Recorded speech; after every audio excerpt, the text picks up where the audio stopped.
Today we're going to talk about a child abduction case from 1928. But before we get started, welcome to True Crime with Maneater. If you love all things true crime, including missing person cases, cold cases, and just the strange happenings of the world, you've come to the right place. Be sure to subscribe and turn on alerts to never miss video upload. Let's get started.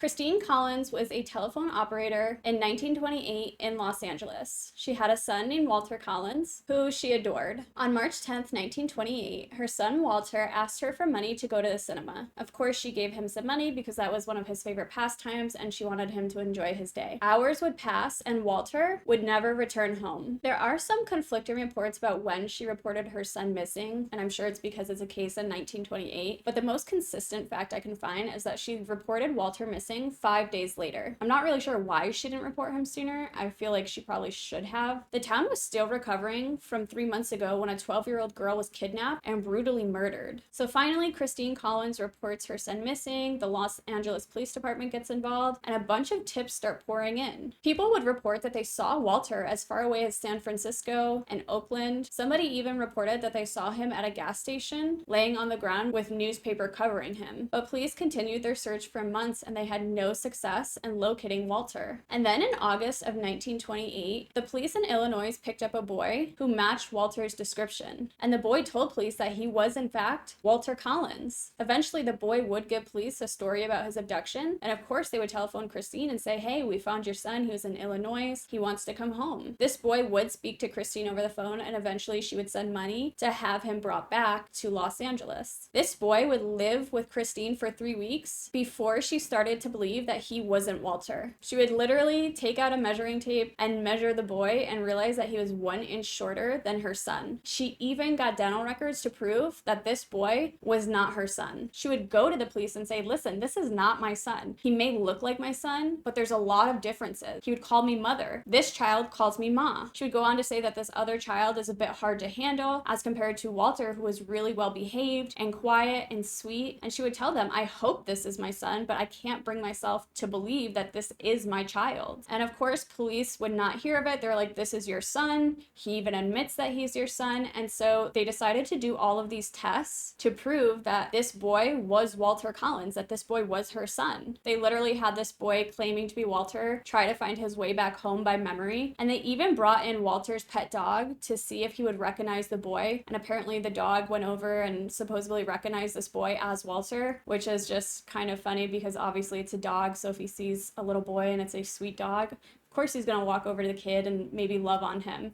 So really there was no factual grounds to say that this kid was actually Walter. And of course Christine is telling police officers during this time, I don't care if this is happening. I don't care if he can get to my house from memory. I don't care if this dog comes to him and acts like he knows him. He's a dog. And she's hassling the police department to do something to find her son because he is still missing. And this infuriates the LAPD captain at the time. The captain would go on to accuse her of trying to make fools of the police department. The police captain at the time even accused Christine of wanting the state to provide for her son because she's arguing that this isn't her son and she's not going to take care of him. The captain would even call her a cruel woman and a fool. And then on September 8th, 1928, the police had Christine committed to a psychiatric ward. And while she's in this hospital where she's not supposed to be, she's just a grieving mother who desperately wants to get her son back, the police captain actually talks to this little boy again. And the little boy was like, yeah, I'm not Walter Collins. My name is Arthur, and really I wanted to come to LA so I could meet my favorite actor. And the boy had actually run away from home after his mother died, and he basically ran away from his new stepmother and his father. And he had been hitchhiking across the US at this time, and he was in a cafe one day when somebody said, hey, you look like Walter Collins, are you missing? And then he realized, I can get to LA much quicker. So when he was picked up by juvenile authorities, he basically told them this story about being abducted and that he was in fact Walter Collins. Eventually, on September 13th, 1928, Christine was released from that psychiatric hospital and she would sue that captain of police. And she won her lawsuit against him and was awarded $10,800, which he apparently never ended up paying. And she spent the rest of her life looking for her son, although someone confessed to the murder of Walter Collins. In 1929, Gordon Stewart Northcott, he was actually found guilty of murder, kidnapping, molestation, and killing 3 young boys. These crimes became known as the Wineville chicken coop murders. And Gordon's mother, Sarah Louise Northcott, actually confessed to helping him kill Walter Collins. She would be put in prison for life without a trial. Eventually, the state would charge Gordon with murders, although they didn't charge him with the murder of Walter because they didn't feel like they had enough evidence. But they did bring him up on murder charges for 3 other boys where they had enough evidence to do so. On February 13th, 1929, he was found guilty of 3 murders and sentenced to death. But Gordon denied killing Walter, and eventually his mother would recant her statement. And although Sarah Northcott confessed to helping murder Walter Collins and then recanted her statement, prosecution and police believed that he was murdered by this mother and son. But Christine didn't want to hear it. She didn't believe that they did it. And Christine Collins was actually granted an interview with Gordon Northcott, and he said that he would tell her everything. But at the last minute, he basically just said, I didn't do it, I'm innocent, and he wouldn't tell her anything. Eventually, one of these victims that Northcott